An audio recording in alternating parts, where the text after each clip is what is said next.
Hello guys, welcome to another video guys. So मेरे भाई लोग, आज के इस ट्यूटोरियल के टाइटल और थंबनेल देखकर तो आप लोग बेखूबी से समझ ही चुके कि आज के इस ट्यूटोरियल सारे एसबीआई अकाउंट होल्डर्स यूजर्स के लिए बहुत ही ज्यादा महत्वपूर्ण साबित होने वाला है, क्योंकि मेरे भाई लोग हाल ही में एसबीआई में बहुत सारे ट्रांजेक्शन ऐसे हो रहे हैं और आगे भी होते थे। मैं पिछले का बात भी जिक्र करूंगा। कोई भी बैंक अकाउंट में आज के इस ट्यूटोरियल से रिलेटेड हादसा होता है, लेकिन आज के इस ट्यूटोरियल स्पेसिफिक एसबीआई के ऊपर डिपेंड है, क्योंकि मेरे भाई लोग कुछ दिन पहले मेरे एक सब्सक्राइबर ने मुझे कॉमेंट्स किया था। ठीक है, तो जैसे कि आप लोगों ने आज के इस ट्यूटोरियल के टाइटल और थंबनेल में देख लिया कि एसबीआई बैंक मैनेजर के ऊपर कंप्लेंट रेज कैसे करना है। जहां दोस्तों आज के इस ट्यूटोरियल को आप कॉन्फिडेंट के अकॉर्डिंग देखिएगा, क्योंकि एसबीआई बैंक मैनेजर के ऊपर कंप्लेन किस लिए करना है भाई, ये छोटी मोटी बात नहीं है। जब आपके धैर्य का हद कोई और पार कर देगा, जब आपके सर के ऊपर से पानी गिर जाएगा, तब आपको पता चलेगा कि आखिर में आपके साथ होता क्या है और आपको बाध्यतामूलक ये करना पड़ेगा, क्योंकि लॉस आपका हो रहा है। तो चलिए यार, आज के इस ट्यूटोरियल में ऐसा क्या हो गया कि मैंने आप लोगों को कहा कि एसबीआई बैंक मैनेजर के ऊपर कंप्लेंट रेज कैसे करना है। जी हाँ दोस्तों,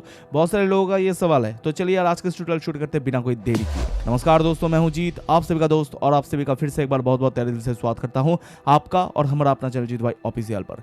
साइड में मेरा मोबाइल का स्क्रीन रिकॉर्ड आ चुका है। Let's get start. मेरे भाई लोग, हम आ गए हमारे मोबाइल के स्क्रीन रिकॉर्ड पर। ठीक है, सबसे पहले हम लोग चले जाए वाईटी स्टूडियो में, और यहाँ पर देखिए एसबीआई अकाउंट से गलत खाते में पैसा ट्रांसफर होने पर कंप्लेंट करने के बाद भी पैसा वापस नहीं आया है। इस ट्यूटोरियल में ही एक सब्सक्राइबर ने मुझे कमेंट्स किया था, उसके बाद मैंने उसको रिप्लाई भी दिया। तो बारीकी से सुनना, कमेंट्स किया था।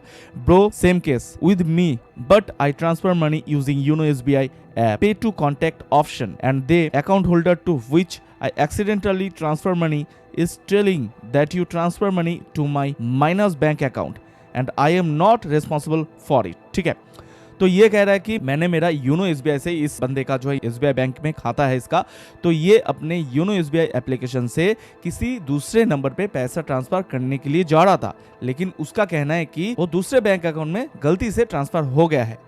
तो मैंने इस ट्यूटोरियल में बताया था कि पैसा वापस कैसे किया जाए। ठीक है, ये तो सब कुछ फॉलो किए, लेकिन जिस बंदे के पास इसका पैसा जाकर ठहरा है, गया है, तो ये उनसे कांटेक्ट किया। ठीक है, कांटेक्ट करने के बाद वहां से जहां पर पैसा गया है, उस बंदे से रिप्लाई आया कि भाई आप जो पैसा मेरे बैंक अकाउंट में भेजे हो वो माइनस बैंक अकाउंट है, यानी माइनस बैलेंस का बैंक अकाउंट है। ठीक है, तो इसके अकॉर्डिंग मैं कुछ नहीं कर सकता।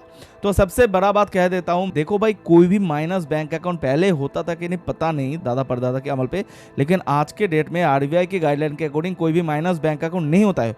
लेकिन अगर होता भी है तो उस बैंक का क्राइटेरिया कुछ अलग होगा, यानी नॉर्मल इंडिविजुअल जो हम लोग बैंक अकाउंट यूज करते हैं उस अकॉर्डिंग माइनस कोई भी खाता नहीं होता है। तो ये आपको जो है फेक कोई बातें झाड़ रहा है पैसा को हड़पने के लिए, चाटने के लिए, हजम करने के लिए, कि माइनस बैंक अकाउंट में पैसा चला गया है। अगर बैंक अकाउंट माइनस होता है तो भाई बैंक अकाउंट ऑन ही क्यों रहेगा, यानी क्रेडिट होगा, डेबिट होगा। ये तो बहुत दिन की बात है, मैंने इसके ऊपर बहुत सारे ट्यूटोरियल भी लाया था, पंजाब नेशनल बैंक का भी ट्यूटोरियल लाया था, एसबीआई के ऊपर भी ट्यूटोरियल लाया था। ठीक है, लेकिन जो आपने कहा कि माइनस बैंक अकाउंट, इस तरीके से कोई भी बैंक अकाउंट नहीं होता है, तो पैसा ही क्रेडिट नहीं होता है, तो आपका पैसा ऐसे चला गया। उसके बाद क्या कहा, I call several times to customer, they are telling me to visit to home branch. तो कस्टमर को जब उन्होंने कॉल किया, मल्टीपल टाइम्स कॉल किया, तो उन्होंने कहा कि आप नियरेस्ट होम ब्रांच में विजिट करो। ठीक है, उन्होंने सोचा कि भाई क्या होगा, होम ब्रांच में जाएगा, ब्रांच तो ऐसे ही कुछ नहीं करेगा, उसके बाद पैसा हमारे पास आ जाएगा, अगर कुछ होता है तो पैसा वापस कर देंगे। इस तरीके से चीप मेंटालिटी वाला सोच रखने वाले को मैं एक ही बात कहूंगा, भाई बुरा फंसने वाले हो। आपको इंडियन फाइनेंशियल लॉ के ऊपर कोई भी धारणा नहीं है भाई, इतना ज्यादा धाराएं लगने वाले हैं ना आपको। ठीक है, but the home branch manager is telling me that I can't help you in this matter, What to do? I know. Please help me as soon as possible. Please reply. तो मैंने उसको सारे स्टेप जो है बता दिया इसमें। ठीक है, तो ये इन्होंने कहा कि फाइनली जो बैंक मैनेजर के पास गया है, बैंक मैनेजर बोला कि मैं इस मैटर के ऊपर आपको कोई हेल्प नहीं करना चाहता। ठीक है, तो ये बहुत सारे बातें हुई उन लोगों के अंदर, तो इतना ज़्यादा लिखा तो नहीं होता है। और आप लोग सब लोग जानते हो, कोई भी यूट्यूबर सब्सक्राइबर से फोन पे बात करता है बहुत ही इमरजेंसी केस पे, तो भाई को बोलना चाहूंगा, आप अगर मुझसे बात करना चाहते हो इंस्टाग्राम में, तो आप आपका रेजोल्यूशन मुझे प्रोवाइड कर सकते हो, मैं जरूर से जरूर आपका आगे भी हेल्प करूंगा।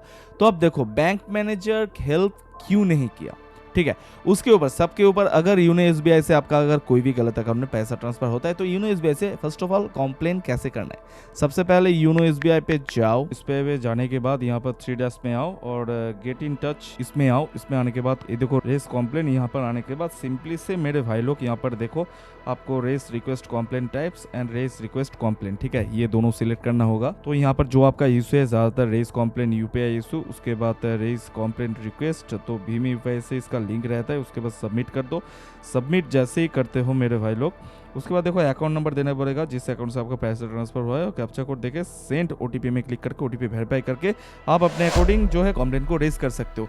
अब आप लोगों को बता देता हूँ कि क्या हो सकता है। बहुत सारे रीजन हो सकता है कि बैंक मैनेजर किस लिए हेल्प नहीं किया। तो ज्यादातर इनकेस मुझे जितने सारे कमेंट्स आए थे कि भाई देखो बच्चे के साथ अगर ऐसा होता है, ज्यादातर बैंक मैनेजर बच्चे लोगों को जो है इस तरीके से अगड़म बगड़म कोई भी समझा के वो वापस कर देते हैं। तो सबसे पहले भाई बोल देता हूँ, जिस बैंक मैनेजर ये कहता है, बहुत सारे बैंक मैनेजर इतना ज्यादा अनटैलेंटेड होता है कि मेरे भाई लोग जैसे यूट्यूब पेमेंट के अकॉर्डिंग बहुत सारे सब्सक्राइबर ने मुझे कमेंट्स किया था कि स्विफ्ट कोड मेरे मैनेजर को ही पता नहीं है। तो बहुत सारे बैंक मैनेजर को पता नहीं था स्विफ्ट कोड क्या है, जो दादा परदादा के अमल पे बैंक मैनेजर हुए हैं, ठीक है, पता नहीं होता है लेकिन एजुकेटेड होता है, लेकिन टेक्नोलॉजी के बारे में इतना ज़्यादा ध्यान नहीं दिया, वो बात की बाकी है।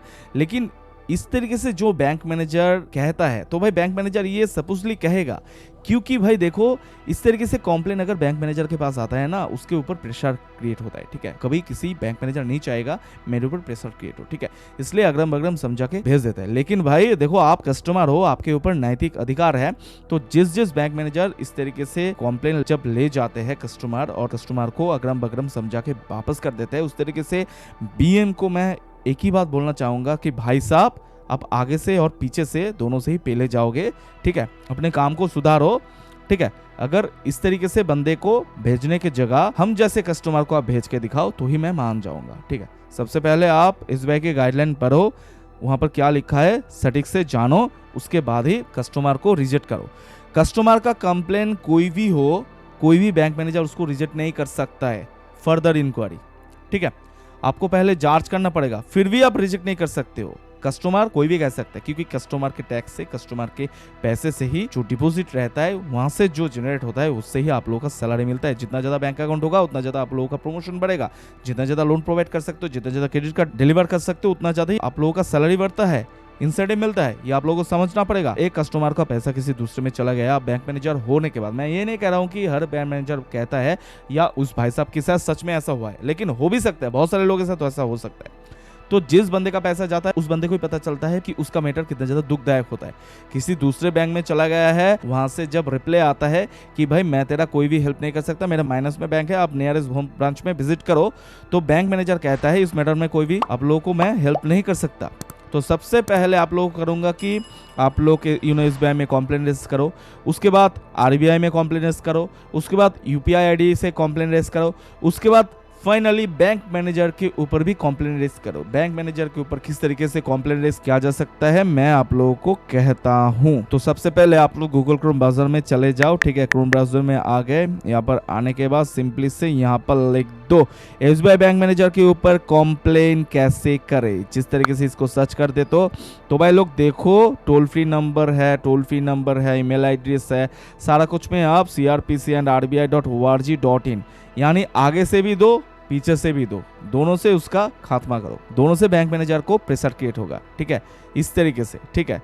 वो बैंक मैनेजर हुआ तो क्या हुआ, बैंक के हर एक कस्टमर का ख्याल रखना, बैंक के सारे स्टाफ को मॉनिटर करना, सारे स्टाफ का काम को ख्याल रखने से ज्यादा हर एक बैंक मैनेजर का ऑथेंटिक कर्तव्य क्या होता है कि सारे बैंक के कस्टमर का अच्छे से ख्याल रखे ताकि बैंक के सारे कस्टमर सेटिस्फाइड हो, ठीक है। लेकिन आप डायरेक्ट रिजेक्ट कर देते हो, इस मैटर में कोई भी हेल्प नहीं कर सकते, तो भाई आप कुर्सी में बैठे क्यों हो, कुर्सी खाली करो। बहुत सारे टैलेंटेड बंदे घूम रहे हैं, आप लोगों का जरूरत नहीं है, मैनेजर होने की लायक नहीं हुआ, ठीक है।